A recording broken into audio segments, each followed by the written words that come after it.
Les méthodes de rencontre virtuelles agissent sur nos relations. Au Québec, la nouvelle génération grandit depuis les dernières décennies dans la culture grandissante des sites de rencontres.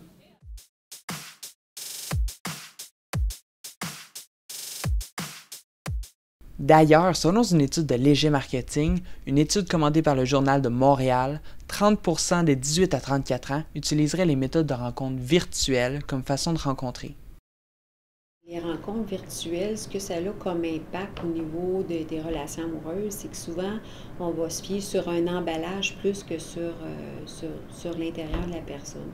Ce qui fait que ça multiplie le nombre de rencontres avant de trouver la bonne personne. C'est sûr que quand on dit qu'on est en couple, c'est parce qu'on désire, entre guillemets, avoir une relation amoureuse. Là, que tu aies rencontré ton partenaire sur les réseaux sociaux ou ailleurs, puis qu'il fait ton affaire, la relation en couple, elle se poursuit.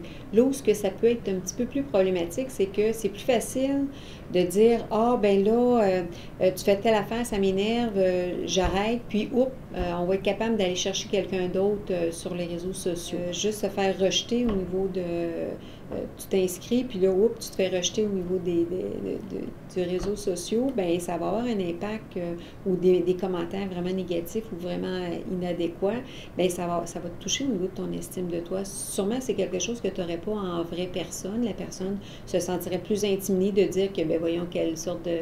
t'es bien trop laid pour moi, des choses comme ça. Tandis que là, en écrivant, ils vont se libérer plus facilement à ce niveau-là. Fait que je te dirais que des fois, il y en a que ça va être un petit hop parce qu'ils vont avoir beaucoup de j'aime ou beaucoup de commentaires positifs. Un des avantages, c'est que ça permet, je trouve que ça facilite là, les rencontres. C'est accessible, ça peut permettre de rencontrer des gens près de nous. On peut prendre le temps de se faire valoir un peu s'il faut, là, dans mesure qu'on est honnête aussi là, de la façon qu'on se dépeint là-dessus. Alors, ça, c'est un des avantages. C'est que ça donne accès à un plus grand nombre de personnes sans avoir à se déplacer.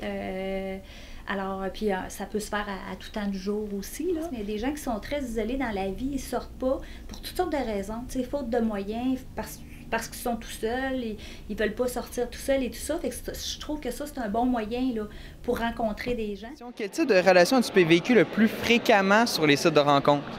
J'en ai une, puis c'est mon copain. J'ai une blonde live, là, mais j'ai déjà eu une relation sur Tinder. Ça a duré 4 mois. Ben, dans le fond, rien de sérieux. Puis c'est jamais passé au-delà de conversation. Je suis jamais allée rencontrer des personnes. Je trouve que ça a vraiment toute sa place, mais dans mesure que c'est utilisé de façon adéquate, dans le respect, en équilibre, ça peut amener à des belles affaires. Là. Il y en a des belles histoires là, qui ont sorti de tout ça. Il faut juste le faire en sachant dans quoi qu'on s'embarque à ce moment-là. Ici Thomas Bourgoin de l'Informateur.